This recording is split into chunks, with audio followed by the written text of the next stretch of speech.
नमस्कार दोस्तों, आज की कहानी है जादुई पुस्तक। बहुत समय पहले की बात है। एक छोटे से गांव में एक बहुत ही ईमानदार महाराज रहते थे। महाराज ने अपने प्रजा की सेवा बहुत प्यार और दिल से करते थे। एक दिन महाराज अपने महल के पुस्तकालय में गए। उन्होंने वहां एक बहुत पुरानी और अजीब पुस्तक देखी। उन्होंने अपनी मंत्री को बुलाया और उससे पूछा, ये इतनी पुरानी पुस्तक यहाँ कैसे आई और ये किसकी है? मंत्री ने उत्तर दिया, महाराज, ये तो एक बहुत पुरानी पुस्तक दिखाई देती है। लगता है ये बहुत खास पुस्तक है। महाराज ने तुरंत उसे खोलकर पढ़ने का निर्णय किया। जैसे ही उन्होंने वह पुस्तक खोली, उन्हें बहुत आश्चर्य हुआ, क्योंकि उस पर लिखा था जादुई पुस्तक। वह एक ऐसी पुस्तक थी जिसमें कुछ भी लिखा जाता वह पूरा हो जाता था। महाराज ने इस अद्भुत शक्तियों को देखकर इसे अपने राज की सेवा में लगाने का फैसला किया। उन्होंने इस पुस्तक को अपने सबसे विशेष कार्यों को करने में शामिल किया और प्रजा की भलाई के लिए इसका इस्तेमाल करने का आदेश दिया। जल्द ही यह अद्भुत पुस्तक लोगों को ध्यान और आकर्षण का केंद्र बन गया।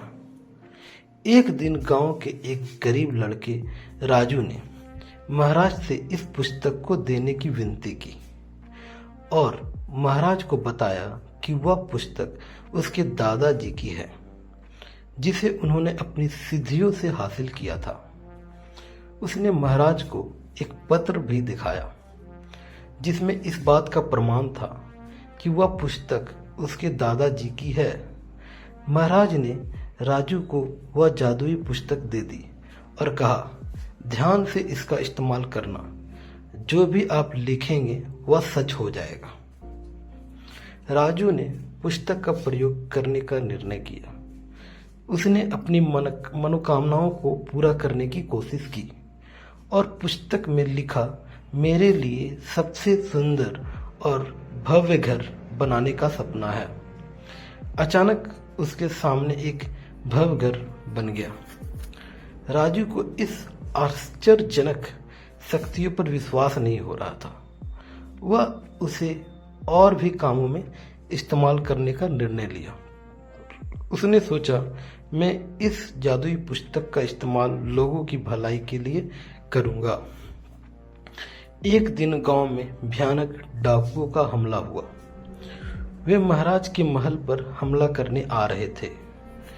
महाराज के अलावा राजू भी महल में था और भी बहुत से सेवक, बच्चे और बूढ़े थे।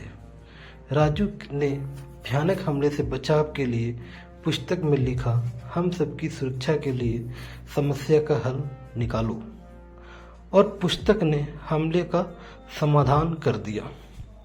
महाराज ने इस अद्भुत घटना को देखकर राजू को सम्मानित किया और उसे अपने सबसे विशेष सलाहकार बनाया, क्योंकि उसने अपनी समझदारी का प्रदर्शन किया और जादुई पुस्तक का सही इस्तेमाल किया। कहानी अच्छी लगी तो लाइक करें, कमेंट करें, शेयर करें और सब्सक्राइब करें स्टोरी पिटारा को। Thanks for watching.